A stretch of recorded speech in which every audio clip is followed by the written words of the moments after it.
Hello ladies and gentlemen, and welcome back to Disco Elysium. In the last episode we looked around this church and we found the crab man and the lady who is using the computer over here. And she has told us to go back and talk to the ravers about their plans, and maybe what they've told us isn't true. I am interested to see what it says about this window though. In white, silver and apricot faience, the young mother of humanism stands above you. A crack runs across her body. She is impossibly tall, oval-faced and sad, a dark and radiant majesty. This is her innocence, Dolores Day. Cradled in her arms are a pair of glowing lungs, clearly visible from underneath her flowing dress. You should kneel. I should kneel? Should I kneel? Let's kneel. Your knees touch the floor. The floorboards are hard and cold. There you kneel among the snowdrifts, diffuse light falling on your hands from beyond the glass. Do we look up?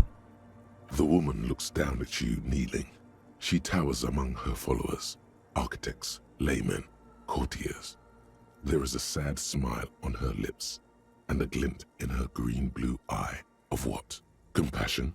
Remorse? She acknowledges the passing of someone who is still alive. You. Let's go with it's compassion. As Oops. that useless word I click passes remorse. through your mind, the lieutenant draws an X-shaped cross from shoulder to shoulder. Wow, didn't expect Kim to have such views on things. Now let's do the same as we get up. Your fingertips touch your chest 4 times. Then you rise from your knees into the apricot-colored light of the window. Above you, the woman still smiles her distant smile, sundered by the crack in the glass. Let's talk to Kim. This is Dolores Day. The old woman in the village was right. This must be the Dolorian Church of Humanity in Martinez, or the small Pinewood Church in some records. You knew of the place? It's a minor landmark, not easy to find. Most maps misplace it. It was built not long after Revachol's founding, 300 or so years ago, by first-generation settlers. On the coast of an uninhabited archipelago where only animals had roamed before, in the wild reeds. What else do you know? There used to be 7 stave churches on the coast. Les Sept Sœurs, they call them, the 7 sisters. Only one remains. The rest were burnt in the revolution or used for building materials. We should be respectful here, although the building appears to be deserted. I do not believe we'll find anything connected to the lynching here. Something else, perhaps?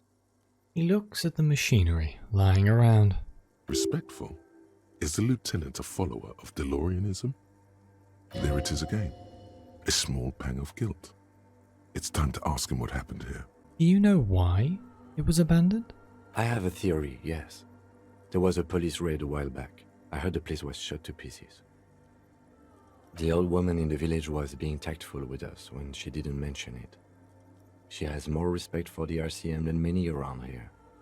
Who conducted this raid? Well, your station was involved, I hear, although I can't be sure. How come the lieutenant isn't sure? Is this confidential information? You're not sure? 3 precincts were involved in the raid, and people say Precinct 41 was one of them. I don't remember being here. I am pretty sure it was a clandestine operation. I don't know anything more about it, why it was conducted, or who participated. I try not to pry into extra-district matters. If I was here, I should find out what I was doing. Good luck. You will not get information on a confidential operation from your station secretary just by calling. If you really don't remember, it might be better to keep this one forgotten. It happened a while ago. It's unimportant to our business in Martinez now. Can we ask him? Kim, are you a follower of Dolorianism? Yes, we all are. Her name, body, and rule are synonymous with humanism. The laws we enforce are Dolorian in origin. Stroke your chin first. I didn't think you were spiritual. I don't like her. She looks like a lever. Let's go with I didn't think you were spiritual. It's not spiritual, it's constitutional. The Dolorian system does not demand faith, only accordance. Well, we can try and pass an encyclopedia check. How did I know this was the mother of humanism? Despite the damage you've done to yourself, the title appears lodged in your hippocampus. This is her innocence, Dolores Day, the innocence of humanism, internationalism, and the welfare state. Perhaps the most famous human being ever to have lived. No amount of Commodore Red can wipe her sad smile from your brain thing. It has survived the deluge and haunts you still, and will haunt you forever, as it haunts all men. Wait, what exactly is an innocence? I've heard of the system. The highest category of historic individual, an embodiment of the world spirit.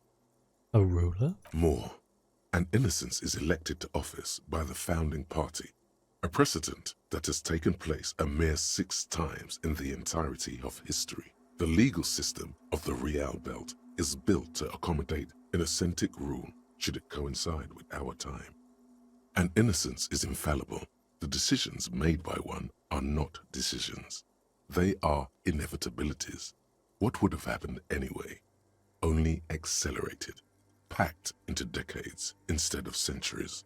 An innocence is a continuous, compressed event, a sacred human being. It is an honor and a glory to live when one is in office. Is one in office now? No, we are alone. When did she rule? 300 years ago, in the wake of the discovery of this Isola, the Insulindian, by explorers from the continent of Muindi. She is, among other things, the innocence of inter-isolary travel and the connected world. What else do I know about her? Many things. You know she was a woman of the court, the wife of an influential Marchese, and eventually the principal advisor to Irene la Navigateur, Queen of Suresnes, modern-day Sir La Clé. Also that she was gorgeous beyond beauty, draped in ancient sadness. Are you sure you want to remember this bit of historic trivia? Standing under a long, slender form like this, dwarfed? Yes! Big bummer! Boring history! Gotta keep it light, man! Keep it moving! Get fucked up instead! God's sake. Wait, where is this coming from? The past. It's a silo of sadness, fermenting. You should keep away. Fuck this pain, Bratan! It's unhealthy! No, you must know. Okay, what else? Was she smart? Terribly, women of the court were expected to play both contract bridge and chess sufficiently well to prove an interesting challenge to a man. A simple grasp in matters of philosophy, theology, and science was encouraged. She was, by all means, a kept woman. She made the most of her position in the antediluvian court, a court visited by the most prominent thinkers and artists of the day. In secret, she was becoming the era's preeminent philosopher of the state, a scalpel, a piercing gaze. She was an almost preternaturally magnetic and intelligent individual. To her contemporaries, she appeared out of time, a messenger from the future of the species. We all fell in love with her, head over heels. Even before she was declared an innocence, her influence was tremendous. How come? It was on her advice that Irene la Navigateur sponsored a number of voyages into the Pale. A costly, often tragic endeavor, ultimately vindicated by the discovery of the new world, the piece of reality you're standing on. She was crowned 2 years after the first expedition returned, setting in motion what is widely considered the greatest era in history, the Dolorian era. Wow. Wow indeed. When her innocence was declared, and the queen she had advised for years fell on her knees before her, she was so overcome with emotion that her lungs started glowing in her chest. Bystanders reported golden filaments lighting the already sunlit chamber around her, clearly visible beneath her dress. That is why the lungs are the symbol of love for the cultures of the Real Belt. I want more. As did we all. The lands of the Mesk and the Occident and even faraway Supramamundi. Altogether, 21 of the 40 Mundial nations of the time immediately accepted Innocentic rule, even before her crowning. Her crowning? In a city called Advesperaskit in Vesper Messina, her homeland, the name of the city means evening comes, but it happened on a winter's morning with the canals frozen and slush falling out of the sky. She was dressed in a white and pearl dress on an emptied-out plaza with the crowd far away. Already, her Theriers, the secret servicemen of the Innocents, were worried about an assassination attempt. She must have been beautiful. Oh yes, she looked like humanity's young mother, a perfect mother, insultingly beautiful. It was as if her face and shoulders and hands were covered in a soft down of underfeathers. You know this well, very well. Midwinter snow was beating the cobblestones around her. A small attaché of officials stood by as her Theriers placed a white gold wreath on her head. The crowning was mostly witnessed by secret servicemen. Then what? One of the men in this secret service killed her 22 years later. A young man who had come to suspect that Dolores Day was not entirely human, but something else. Wait, what? Something that had walked in our midst, watching us stumble for hundreds, if not thousands of years, until it decided to interfere in the course of our history. We were supposed to come up with this ourselves. The man was reported to have screamed at the Innocents. Dolores Day was shot in the chest with a fowling piece 8 times. The man, thought to be insane, said he once touched her and her body had been unnaturally warm, like a furnace, and that sometimes, while on duty, he observed her forgetting to breathe for over 10 minutes. This inhuman quality was witnessed by many others as well, glowing lungs and all. It is commonly attributed to mass hysteria and religious psychology. How overly interesting. It's like they're trying to say that she's either an alien or some sort of supernatural being. Was there something terrifying about her? Terrifying is a term too emotionally charged for your semantic memory, or what remains of it. But terrifying, it's a simple word. She was bad for humanity, and you shouldn't have started thinking about her. Was she bad for humanity? It doesn't seem that bad. No. Was there something bad about her? I want to know. You already do. Although she is often considered to be the greatest human being to ever live, there was something ominous about Dolores Day, constantly surrounded by her Theriers. She was the most socially secluded and least self-aware of all the Innocences. Some modern thinkers would consider her a war criminal for the campaigns she waged against the Mesk state. And then there were the resettlement programs. Uh-oh, here we go. What happened? The Mesk state tried to detach itself from Innocentic rule. Parts of the world were experiencing whiplash from accelerating into secularism. Her mandatory education programs and mass resettlement of upstream Marguerite were problematic as well.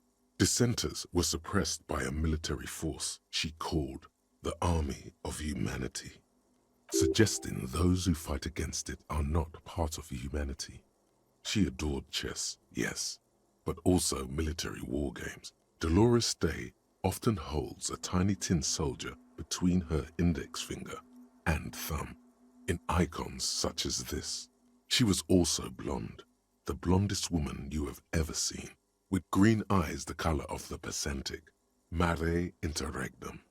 Little is known of her Marchese husband. It's as if he vanished from history after completing his role, which was to introduce Dolores Day to court.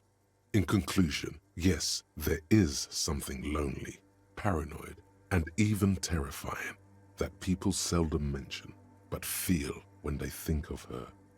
This subtle terror is part of her iconography. Lieutenant Yefrater, you've stood there for over 5 minutes. The lieutenant's calm voice echoes in the cold air of the church. What are you thinking of? if I may ask? Whoa, criminal! She's not human, she's beautiful. Nothing, just looking around. Let's go with she's beautiful. That she is. A great sacred piece. I wonder what we are doing here, however. He takes his glasses off to clean them. In this church, I mean. The coast in general. We shouldn't linger. This isn't a good place to get lost in. Let's see if we can reconstruct the glass. 58%? Do I have anything that I can... hang on. Visual calculus. Visual calculus. I think I do have things for visual calculus. Oh. Yep. Neat office shades, visual calculus. I think it's just the shades. Okay. Let's see if that helped us. Maybe we'll pass. The mother of humanism stands above you, a precious and complex wax painting on a single pane of glass. A crack runs across the length of her body, her face oval and sad. Let's see if we can reconstruct the glass. A jigsaw of broken shards falls into place in front of you, a ghostly reconstruction of the stained glass window. Before it was shattered, there was an older woman beneath the younger one, and a text, a light motif below them both. Wow. What shattered this mosaic? Unknown. Something during the raid the lieutenant mentioned, or just hooligans looking for something to break. Who is this older woman? The escutcheon on her throne says, Aneurin the Navigator. She is depicted as an older woman wearing thick-rimmed eyeglasses, holding a golden rights apfel in one hand and a scepter in the other. This is the queen her innocent stay advised. Above, she herself is whole. I feel like having the advisor be like 3 times the size of the queen is a little backwards in terms of hierarchy, but okay. Small figures of wise men, common men, worshippers walk up the stairs to stand at her feet. Secret servicemen, 30 years, stand in a row guarding her. It must have taken years to produce this work in all its dizzying detail. What does the motto say? Below both women, in luminous black letters, Après la vie, mort. Après la mort, la vie de nouveau. And then along the left side, Après le monde, la gré. Après le gré, le monde de nouveau. You going to translate this into English? Because otherwise I'm a little bit boned. I know nouveau. After life, There we go. death. After death, life again. After the world, the pale. After the pale, the world again. This is the great leitmotif of humanism, a summary of the effect of the discovery of this isola, the Insulindian, on human thinking. A tremendous sea change akin to finding life after death. Lieutenant, this used to say, after life, death, after. Death, life again. After the world, the pale. After the pale, the world again. This exaltation is common in Dolorian sacralism. In the early years, it was even incorporated as the RCM slogan. No more, however. What is the RCM mottos now? Justice, union, prudence, and force. I like the other one better. So do I. Alright, let's step back. That was a long time. We spent The like 10 mother minutes of studying humanism towered. this. Well, it was an interesting look into the history of the world we're in, so I can never not like this. Right, let's what time was I supposed to speak to the smoker on the balcony? Hang on. 2100. Okay, we have a bit of time. It's fine. I'm just paranoid. I don't want to accidentally miss it because I'm too busy getting pulled into all this other crazy stuff. Let's go. Let's take this lamp off.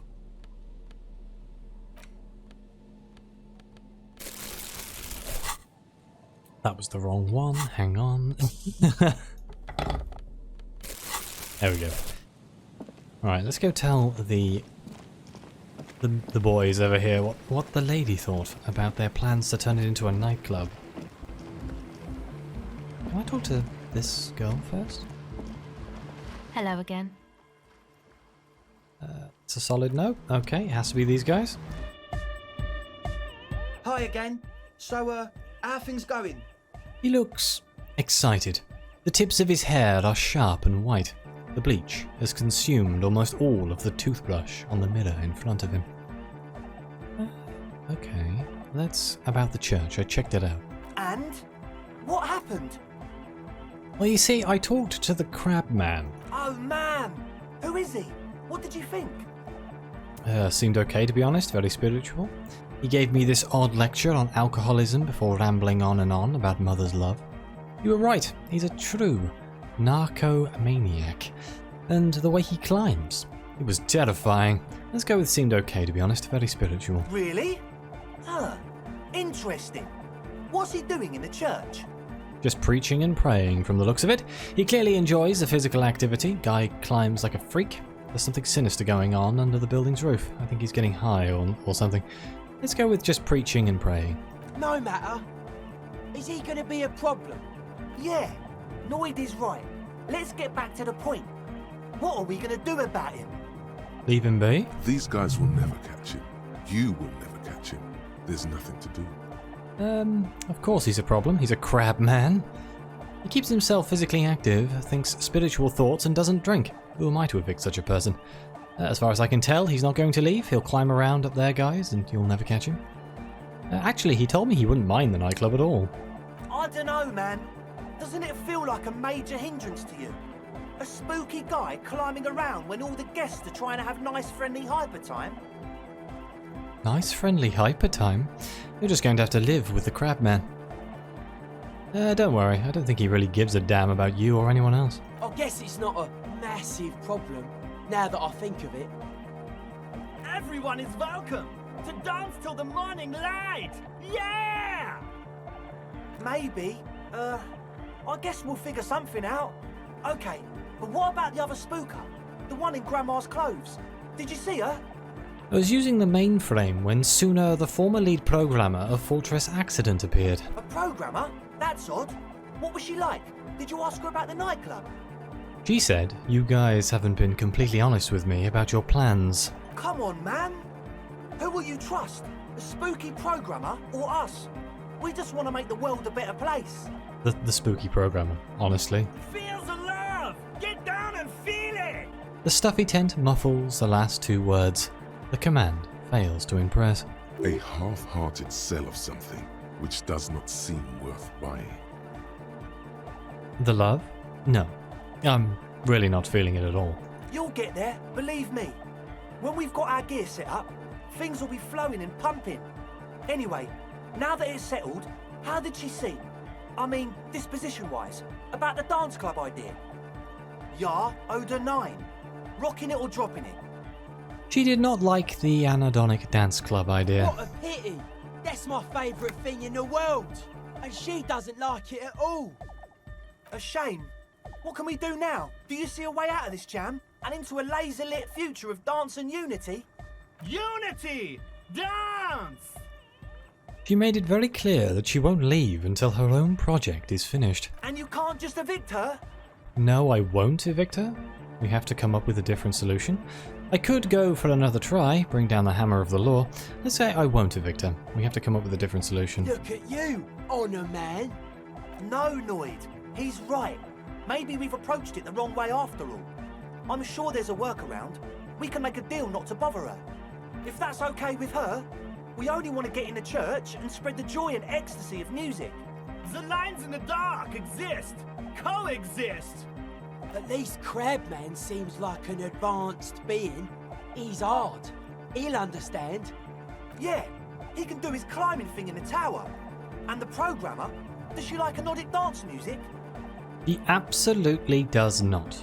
Really, truly despises it. Egghead cannot believe what you just said. It makes him pump the jam a little slower for a moment, but then he returns to the full swing of it. No worries. We'll figure it out. If coexisting fails, you can always muscle her out, right? If it's all okay with you, what do you think? I refuse to throw her out, but I can try convincing her. Excellent! Good luck, my friend. It's a shame we can't pass this logic check. Goodbye, officer. I wonder if we can... Oh god, this place is so loud! Can I increase my logic? I've got to have something, right? I'm probably wearing all my logic gear. Oh, well, no, because we have the glasses. We already had those on. Last we came in here.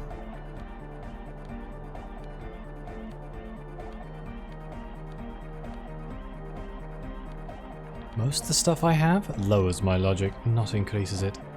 Oh wait, the jacket?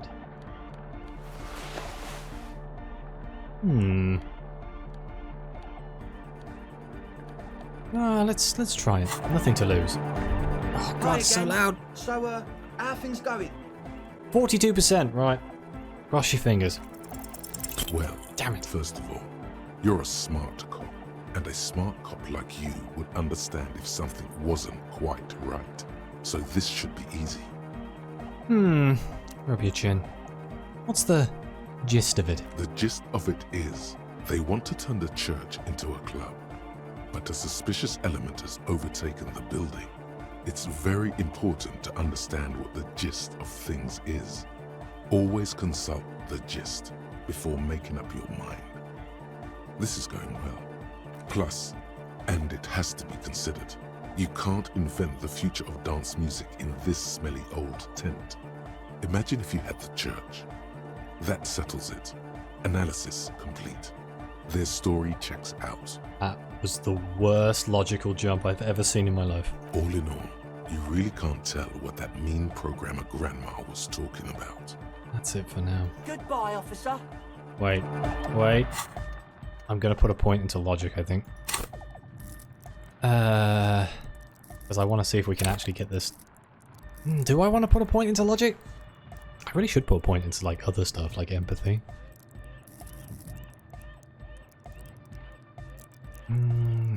Drama. Let's do it. Let's do it.